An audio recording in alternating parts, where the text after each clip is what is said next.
Question number 16 में आप देखिए, यहां पे हमें फिर से एक बार एक रिलेशन दिया हुआ है और उनके एलिमेंट्स पे हमें कमेंट करना है। ठीक है, तो रिलेशन 1 की मैं अगर बात करूं क्वेश्चन नंबर 16 में, R1 इज इक्वल टू, इसमें कहा गया कि m कॉमा n दोनों ही कैसे हैं, z के एलिमेंट्स है, मतलब इंटीजर्स है, और कहा जा रहा है कि such that m plus 4n is divisible by 5। इस बात को पूरा लैंग्वेज में लिखने की जगह मैं ऐसा लिख देता हूं जैसा यूज करेंगे क्वेश्चन में, 5 लैम्डा 1 ऐसा ले लिया। ठीक है, लैम्डा 1 जहां कैसा होना चाहिए, ऑफ कोर्स अगर डिविजिबल है तो लैम्डा 1 शुड बी सब नेचुरल नंबर। अब फिर आगे बढ़ते हैं, R2 में बात करें तो R2 में हमारे पास क्या है, यहां पे कहा जा रहा है कि mn एलिमेंट होगा, लेकिन this time m plus 9n should be equal to 5 lambda 2। ठीक है, मतलब डिविजिबल है, वैसे डिविजिबल है तो अपन ये भी यूज कर सकते हैं कि निगेटिव क्वांटिटी भी आ सकती है वहां पे। जैसे मान लो कि अगर, वैसे यहां पे तो ऐसा है कि m और n दोनों इंटीजर्स हैं, तो m और n अगर इंटीजर्स है, मान लो यहां से आ गया मेरे पास -45, तो भी 5 से डिविजिबल तो उसको बोलना ही पड़ेगा ना, इसमें तो कोई डाउट नहीं होना चाहिए। तो लैम्डा 2 भी हमारा क्या है, एक इंटीजर है, नेचुरल नंबर भी हो सकता है, नेगेटिव भी हो सकता है, कोई प्रॉब्लम नहीं है, जीरो भी हो सकता है। अब अपन आगे बढ़ते हैं। अब आप देखिए अगर मैं mn की बात करूं, ठीक है, पहले वाले में m प्लस 4n अगर 5 लैम्डा 1 के बराबर था, तो of course m plus 9n भी तो 5 से डिविजिबल होगा ही ना। आप ऐसे सोचो कि m प्लस 4n में जब आप 5n और ऐड कर देते हो तो रिजल्ट क्या बन जाता है, m प्लस 9n। ये क्वांटिटी अगर 5 से डिविजिबल थी तो ये क्वांटिटी तो 5 से डिविजिबल है ही। इसका मतलब कि अगर मेरा m प्लस 4n डिविजिबल होगा 5 से, तो m प्लस 9n भी डिविजिबल होगा ही होगा। और सिमिलरली इसी का उल्टा अगर मैं कहूं तो m प्लस 9n में से जब मैं 5n सब्ट्रैक्ट करूंगा तो मैं यहां पे पहुंच जाऊंगा। अगर ये डिविजिबल है तो ये वाली क्वांटिटी भी कैसी होगी, 5 से डिविजिबल ही होगी। इसका मतलब कि अगर ये कंडीशन mn सेटिस्फाई करता है तो ये वाली कंडीशन को भी हमेशा सेटिस्फाई करेगा। इसको अगर पहले मैंने कहा कि इसको सेटिस्फाई करता है तो इसको भी सेटिस्फाई करेगा। इसका मतलब R1 और R2 दो अलग अलग चीजें नहीं हैं, दोनों में सेम mn के ऑर्डर्ड पेयर्स ही बनते रहेंगे। दैट मींस यही हमारा हो गया कि R1 is equal to R2। ठीक है, क्वेश्चन नंबर 17 क्वेश्चन में देखिए क्या कहा जा रहा है। First statement A divides B in natural numbers, then relation R is reflexive and symmetric but not transitive. तो इसकी बात तो हम पहले भी कर चुके हैं कि भाई ये वाला रिलेशन हमारा सिमेट्रिक नहीं हो सकता, ये बात ठीक है। A divides B then B doesn't divide A, ठीक है। 2 divides 4 then 4 doesn't divide 2। Second statement पे आते हैं। फर्स्ट स्टेटमेंट मैंने ऑलरेडी सॉल्व कर रखा है, तो फिर से भी मैं एक बार को केवल मैंने एक वन लाइनर इसमें जिक्र कर दिया है। सेकेंड स्टेटमेंट की बात करें तो सेकेंड स्टेटमेंट में क्या कहा जा रहा है, ए से दो सबसेट्स बनाए गए हैं, S1 और S2। ठीक है, ऐसा नहीं है कि S1 S2 का सबसेट हो। Then relation R is not reflexive, not symmetric and not transitive.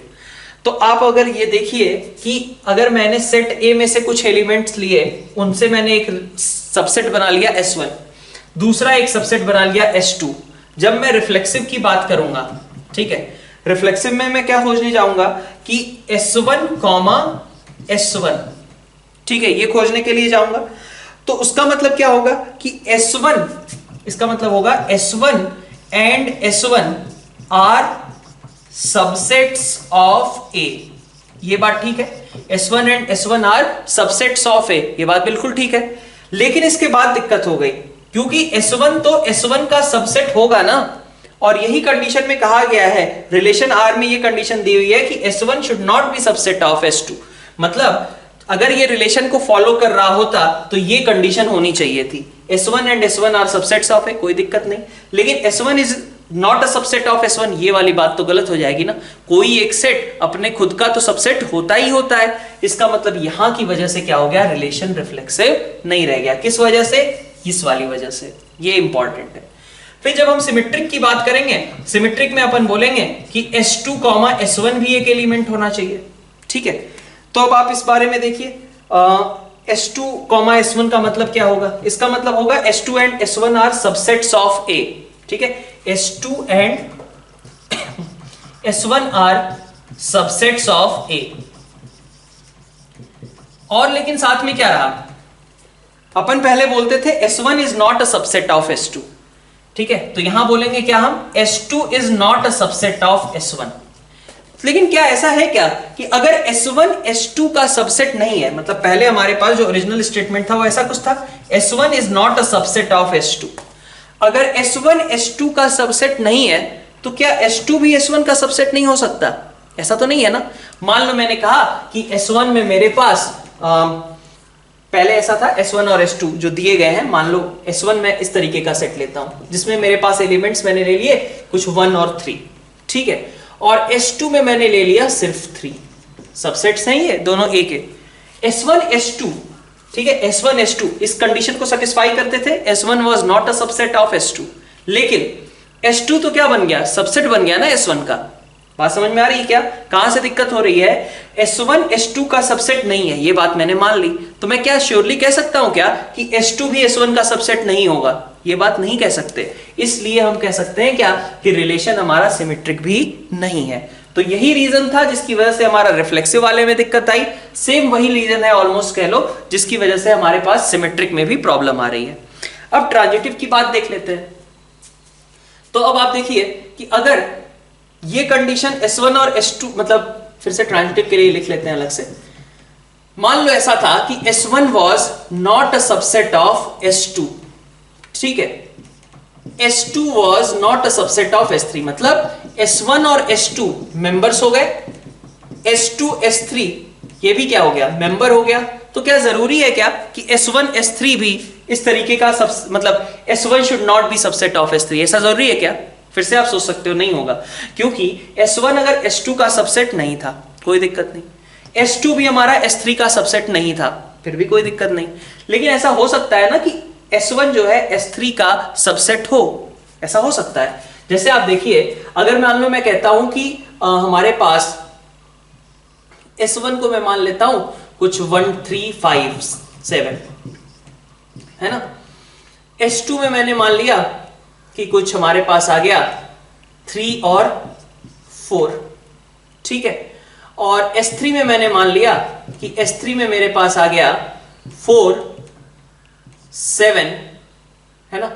S2 was not a subset of S3।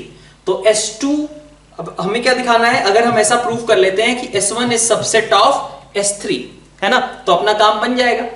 तो हम इसको उल्टा कर लेते हैं थोड़ा, अपन इसको लिख लेते हैं, पहले इसको लिख लेते हैं 4,7, S2 को हमने 3,4 मान लो ले लिया, और S3 में मैं ज्यादा एलिमेंट्स ले लेता हूं, इसमें ले लेता हूं मैं 1 2 3 4, ठीक है, लेकिन इसमें दिक्कत होगी आपको, S1 हमारा S2 का सबसेट नहीं है, ये बात तो हमने चलो यहां से बना ली, S1 हमारा S2 का सबसेट नहीं है, S2 हमारा S3 का सबसेट नहीं होना चाहिए, ठीक है, मतलब S2 में मैं कुछ एक्स्ट्रा एलिमेंट्स डालने का ट्राई करता हूं, तो मैंने मान लो बना दिया इसको, S2 में मैंने डाल दिया 5 भी डाल दिया है ना, और ऐसा कुछ, ठीक है। अब आप देखिए इस तरीके का अगर मैं कॉम्बिनेशन लेता हूं, ये सारे कॉम्बिनेशन आपको खुद से ही सोचने हैं कि क्या अगर कहीं भी ऐसा एग्जिस्ट कर जाएगा कुछ भी इस तरीके की सिचुएशन, तो हम बोल देंगे रिलेशन ट्रांजिटिव नहीं है, सिमेट्रिक नहीं है, ऐसी चीजें। तो S1 में मैंने सोचा कि 4 7 ले लूं, S2 में मैं 3 4 5 ले लूं, ठीक है, मतलब मान लेता हूं मैं कि मेरे पास वैसे A तो 6 तक ही दिया हुआ है, तो आप इसी को 6 ले लीजिए केवल, है ना, ये मेरे S1 S2 S3। अब आप देखिए S1 S2 का सबसेट नहीं है, S2 S3 का सबसेट नहीं है, लेकिन जब मैं S1 की बात करूंगा तो S1 S3 का सबसेट हो जाएगा, इसका मतलब रिलेशन ट्रांजिटिव भी नहीं है। ये आप समझ सकते थे, बट मैंने एक बार एग्जांपल लेकर के इसको ट्राई किया है कि एक बार एग्जांपल से हम इसको रियली प्रूव कर पाए कि किस सिचुएशन की हम बात कर रहे हैं।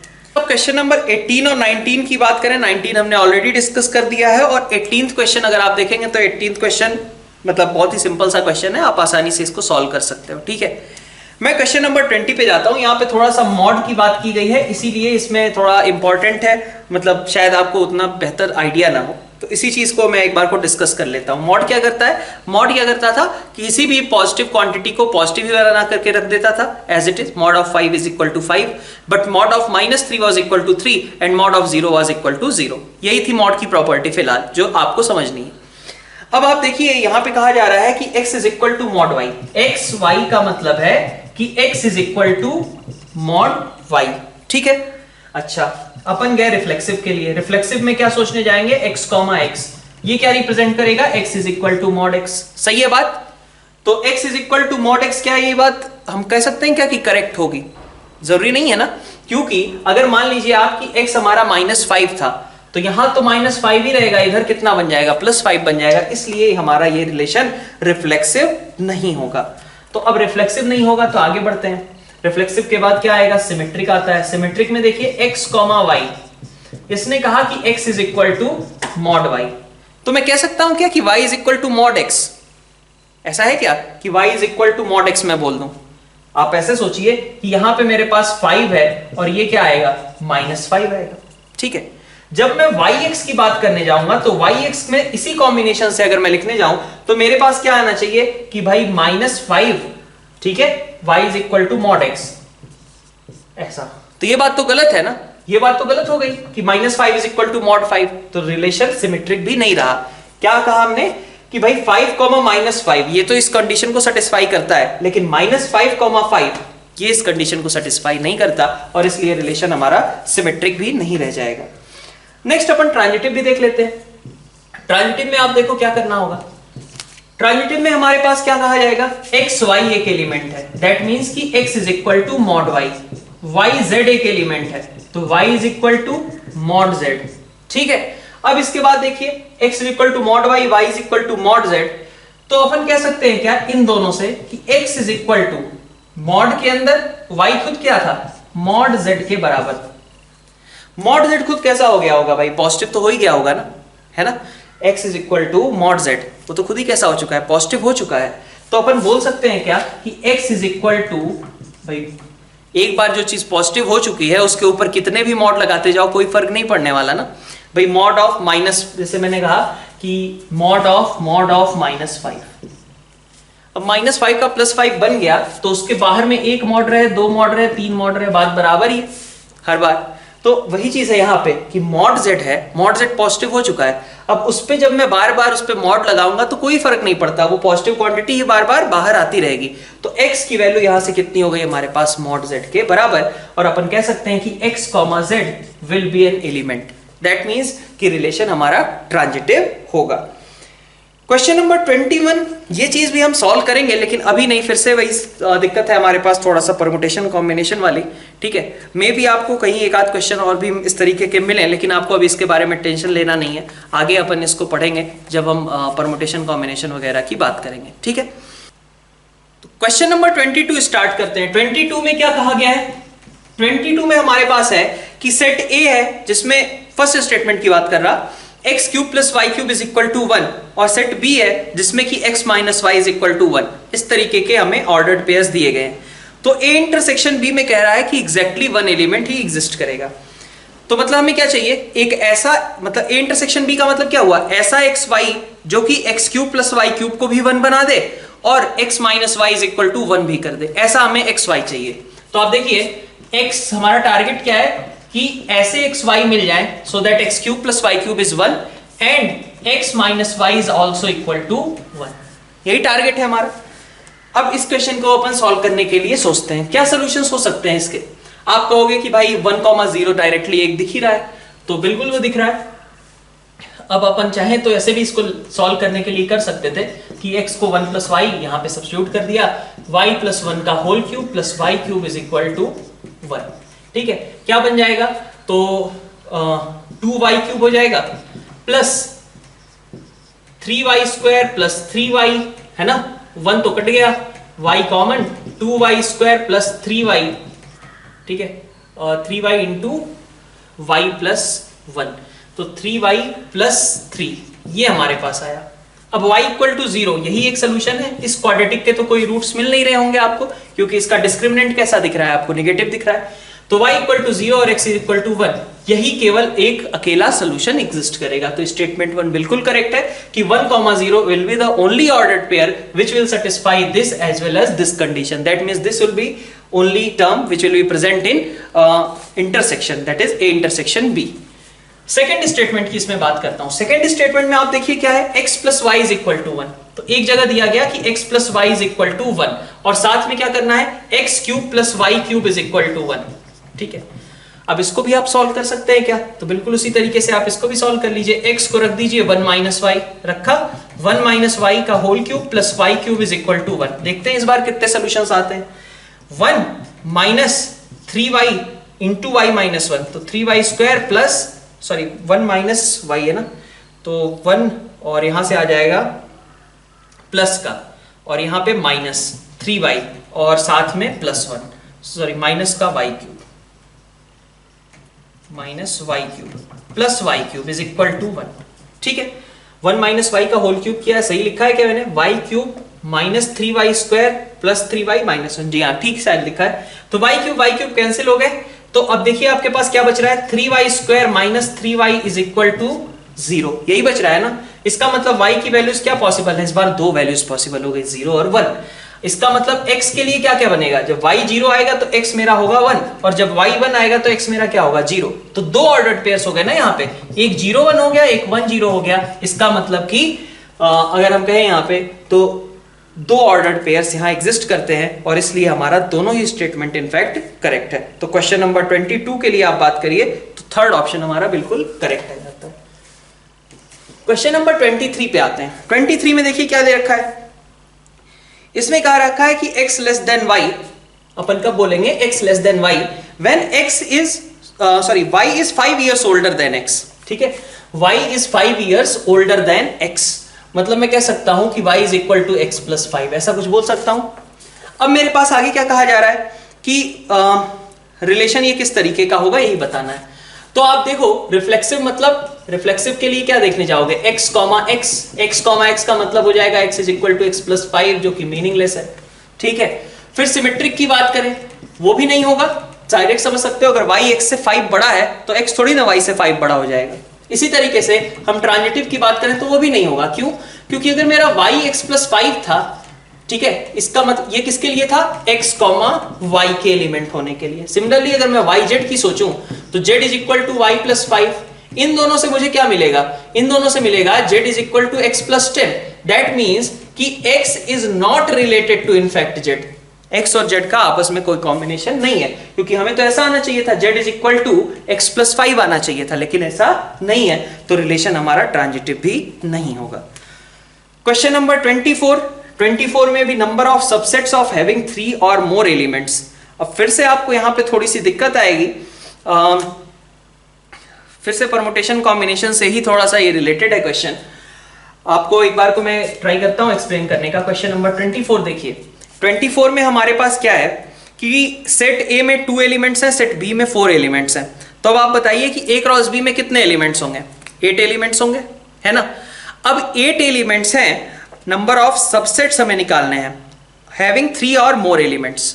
ठीक है, हमारे पास ए क्रॉस बी में टोटल 8 एलिमेंट्स थे, उनमें से मिनिमम हमें 3 एलिमेंट्स चूज करने ही करने हैं, 3 से ज्यादा भी कर सकते हैं। ठीक है, तो इस चीज को कैसे लिखा जाता है, मान लो हमें n चीजों में से r चीजें सेलेक्ट करनी है, तो इसका मतलब होता है NCR, n चीजों में से r चीजें सेलेक्ट करने को रिप्रेजेंटेशन हम कहें तो ये होता है NCR।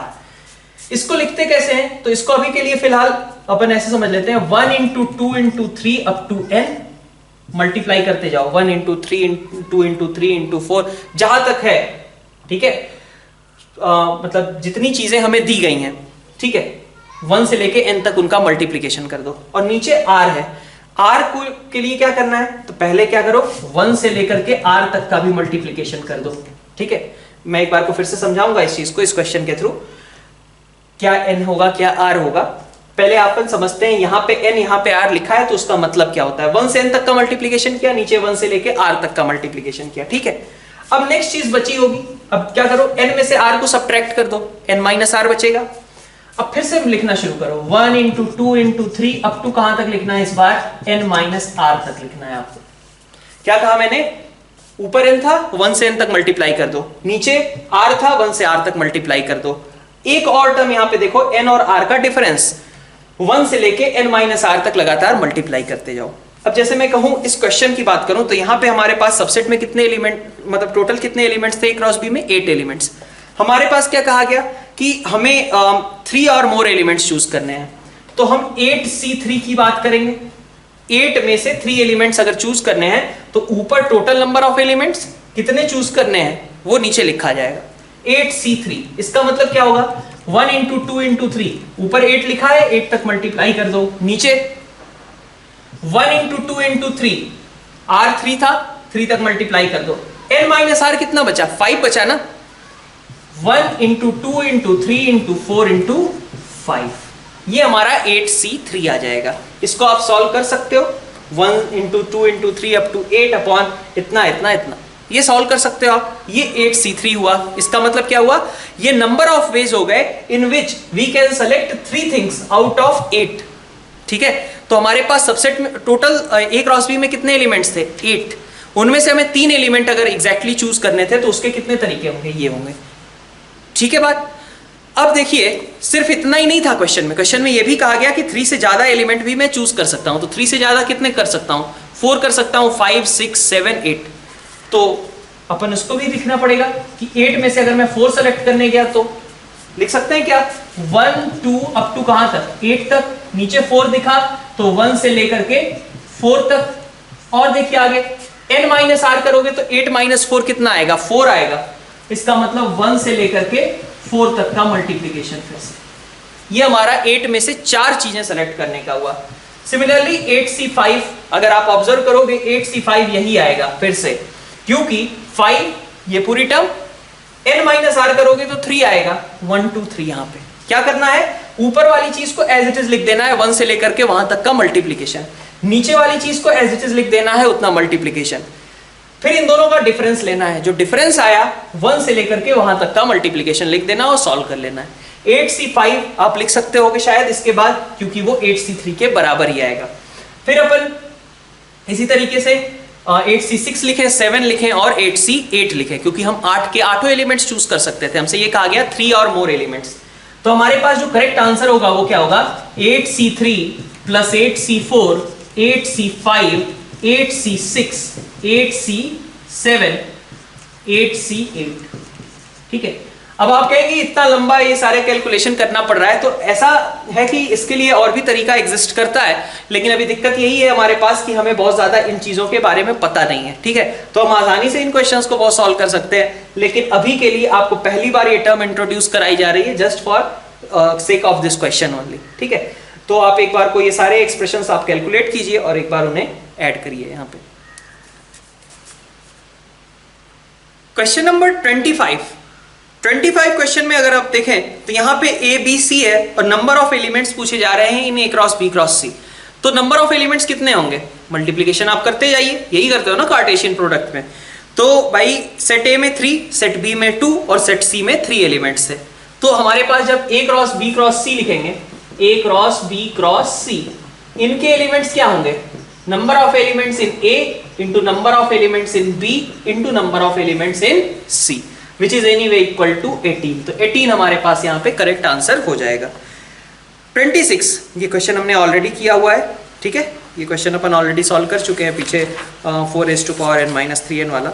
ठीक है, शायद एक्सरसाइज 1 में ही था। हाँ, एक्सरसाइज 1 में हमारा 16th क्वेश्चन था ये। तो क्वेश्चन नंबर 26 के बाद अपन 27 की बात करते हैं।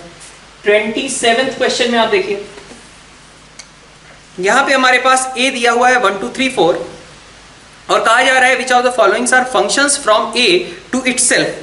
ठीक है, तो मतलब यहां पे फंक्शंस की बात की गई है। ठीक है, ट्राई करना समझने का, नहीं समझ आता है बहुत ज्यादा प्रॉब्लम नहीं है, बहुत ही बेसिक फंक्शन यहाँ पे हम पढ़ रहे हैं। ठीक है, 27 में आप देखिए f1 दिया गया x plus y is equal to 5 है ना। तो अगर मेरे पास यहाँ पे मैंने कहा 1 2 3 4, यहाँ पे मुझे दिखा 1 2 3 4, मैं ट्राई करता हूँ, मैपिंग डायग्राम ही आता है मेरे को फंक्शन बताने के लिए या ग्राफ, है ना। तो मैं 1 को किससे मैच कराऊंगा, 1,4 एक एलिमेंट होना चाहिए, 2,3 होना चाहिए, 3,2 और 4,1 ये एलिमेंट्स हमारे पास रिलेशन में आएंगे। तो अगर रिलेशन में ये एलिमेंट्स आते हैं तो इसका मतलब कि ये देख सकते हो इधर कुछ खाली है क्या, नहीं, और हर किसी का एक ही एक इमेज एग्जिस्ट कर रहा है, इसका मतलब ये फंक्शन होगा। फिर अपन बात करते हैं सेकंड। अब इसमें देखिए आप यहां y लेस देन x ऐसा बोला गया है, तो अगर मैंने 1 2 3 4 मार्क किया 1 2 3 4, ठीक है, तो y लेस देन x होना चाहिए। अब देखो ऐसा कैसा कॉम्बिनेशन में ले सकता हूं, y less than x, x y का मतलब है y should be less than x। है ना। ठीक है, मैं देख लेता हूं यहाँ पे 2,1 मेरा काम चल जाएगा, 3,1 मेरा काम चल जाएगा, है ना, 3,2 मेरा काम चल जाएगा। ठीक है क्या, अब यहीं पे बात क्लियर हो गई। जब 3 को मैंने 1 और 2 दोनों से मिलाना है ना, 3,1, 1 is also less than 3, 2 is also less than 3। तो जैसे ही मैंने ये मैचिंग करी वैसे ही हो गया कि ये फंक्शन नहीं है, क्योंकि एक पॉइंट के एक से ज्यादा इमेज एग्जिस्ट कर गया। ठीक है बात, तो ये हमारा सीधा यहीं से क्वेश्चन आ गया कि फंक्शन हमारे पास ये सेकंड वाला नहीं होगा। ठीक है, क्वेश्चन नंबर 28। 28 आसान सा क्वेश्चन है, थोड़ा सा आपको मतलब लेकिन हिट एंड ट्रायल जैसा लगेगा। क्या कहा गया कि एक सेट में m एलिमेंट्स थे और दूसरे सेट में n एलिमेंट्स थे। 56 is difference between number of sets. तो जिस सेट में m एलिमेंट्स थे उसके कितने नंबर ऑफ सबसेट्स होंगे, 2n। जिसमें n थे उसमें कितने होंगे, 2n। अब आपको 2m minus 2n is equal to कितना दिखाना है, 56। कहां पे आएगा, 56 से बड़ा ही होना चाहिए इसको, तभी तो कुछ सब्ट्रैक्ट कर रहे हैं, तब 56 आ रहा है। तो m इज इक्वल टू, आपको ऑफकोर्स यहां से दिख रहा होगा कि m इज इक्वल टू 6 और n इज इक्वल टू 3 रखूंगा तो ये कॉम्बिनेशन मेरे लिए पॉसिबल होगा ऑब्टेन करना।